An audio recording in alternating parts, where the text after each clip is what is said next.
Most of my favorite flags are ones I appreciate for their beauty. Antigua and Barbuda, Kiribati, Bahamas. Love your color palette, Bahamas. But the flag of Brazil I love for its symbolism, specifically what's in this part, the star field. Welcome to TwoLambdaPlusBlack. I am Heirua. There are 27 stars on the flag of Brazil. The first thing you might wonder is if Brazil has 27 states, and that's almost correct. Technically, one of them's not a state. We'll get to that one later. But each of the 27 stars represents one of the subdivisions of Brazil. But what makes Brazil's flag extra neat is that these 27 stars also represent 27 actual stars that were on the sky of Rio de Janeiro the morning Brazil became a republic. In fact, there is an official 1-to-1 correspondence from states to stars, such that each state has a star representing it. Stars in the same constellation represent geographically and economically similar states, and brighter stars within a constellation generally represent states larger in area within that constellation. The 27 stars include 5 stars of Crux, 3 stars of Triangulum Australe, 8 stars of Scorpius, 5 stars of Canis Major, 2 stars of Hydra, and 1 star each of Carina, Canis Minor, Virgo, and Octans. Crux, the Southern Cross, represents the southeast of Brazil, the most populous part of Brazil and its business and financial center. Alpha Crucis represents São Paulo, Beta Crucis represents Rio de Janeiro, Gamma Crucis represents Bahia, Delta Crucis represents Minas Gerais, and Epsilon Crucis represents Espírito Santo. Triangulum Australe, the Southern Triangle, represents the south of Brazil, the region with the greatest proportion of recent European immigration, and where technology is centered. Alpha Trianguli Australis represents Rio Grande do Sul, Beta Trianguli Australis represents Santa Catarina, and Gamma Trianguli Australis represents Paraná. Scorpius, the Scorpion, represents the northeast of Brazil, of which the interior portion is the driest part of Brazil, but the coast is more conventionally tropical. This region has lots of agriculture. Antares represents Piauí, Beta Scorpii represents Maranhão, Epsilon Scorpii represents Ceará, Theta Scorpii represents Alagoas, Iota Scorpii represents Sergipe, Kappa Scorpii represents Paraíba, Lambda Scorpii represents Rio Grande do Norte, and Mu Scorpii represents Pernambuco. Canis Major, the Great Dog, represents the north of Brazil, the sparsely populated Amazon basin, where the economy mainly consists of mining and the production of tropical fruit.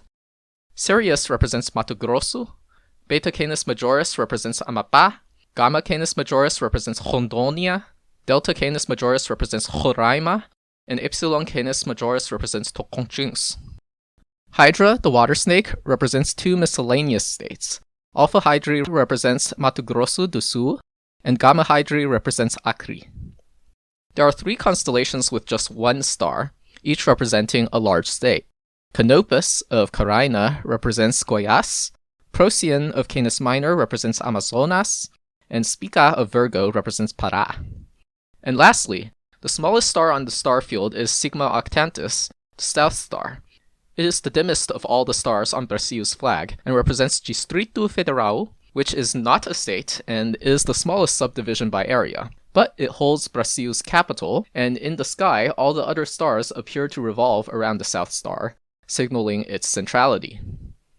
I find this to be one of the most beautiful metaphors constructed ever, and it continually delights me that this much thought was put into this flag. But let's do some analysis of the specific choices made in the Brazil flag anyway, because there are some interesting choices made here. First of all, choice of stars. Most of the constellation correspondences make at least spatial sense, and represent associated groups of states well, but there is one association that is very strange: Hydra. The states represented by stars in Hydra are Mato Grosso do Sul and Acre, which is a really questionable grouping. What do they have in common?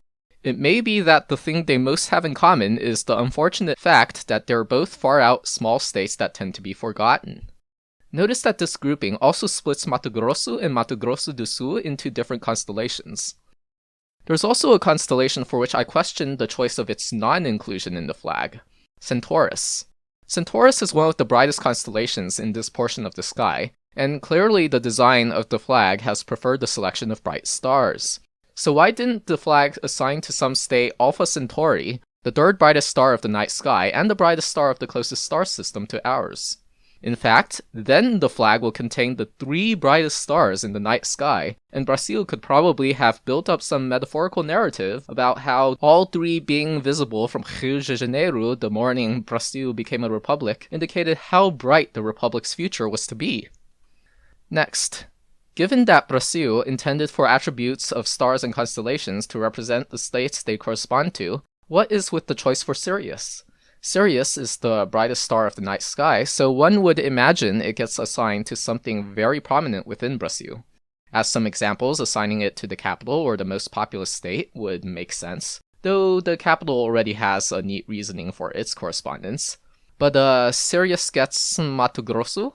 Like, no offense to thick bushes, but I feel like there are better choices here. Hear me out, Brazil. You want the constellation of Canis Major to represent the deep Brazilian interior, right? Give Amazonas Sirius, and assign Mato Grosso to Procyon. Now Sirius corresponds to the region at the heart of the Amazon rainforest, the central natural wonder of the land of Brazil, which it is known for around the world. And finally, another question. What does the white band symbolize? You know, the one that says Ordem e Progresso? I see many pages on the internet claim either that the band represents the equator or that the band represents the ecliptic. Some of them even claim the fact that Spica is the one star above the equator reflects how Pará, the state it represents, is the one state that pokes into the northern hemisphere. And it makes me quite sad that there are places saying this, because this is not particularly hard to fact check. Consult your local map of Brazil. Brazil has 4 states partly in the northern hemisphere. But this explanation is inaccurate on the star side of the correspondence as well. The star Spica is, in fact, both south of the equator and south of the ecliptic, granted by only a small margin in both cases. It being a small margin, though, makes me ask if maybe Spica was north of the equator when Brazil became a republic, because stars precess. Check out my videos where I explain precession, linked in the description, if you don't know what that means yet. Now, it turns out the elapsed time since then is enough for 2 degrees of precession, which is not enough for Spica to have been north of the equator back then. Even if it did, though, that would not have been the only problem. Procyon is south of the band on the flag, but Procyon is actually in the northern hemisphere, though it is south of the ecliptic. Beta Scorpii is also south of the band and is north of the ecliptic, though it is south of the equator. Overall, whether the band is supposed to be the equator or the ecliptic, its placement is inaccurate with respect to 2 stars. It could be that the band was just meant to approximate the location of one of these lines, and artistic license was taken to make the star field more aesthetically pleasing at the cost of deviation from reality. Or maybe there wasn't actually a direct corresponding intention, and this explanation managed to creep its way into canon later. Regardless of these imperfections, though, Brazil's flag has a place among my favorites due to its neat extensive metaphor. Maybe it has made its way into your favorite flags too. Let me know what you think in the comments. This video is made possible by my patrons over at Patreon. If you'd like to support my educational materials, please pitch in at patreon.com/heirua. There is a link in the description.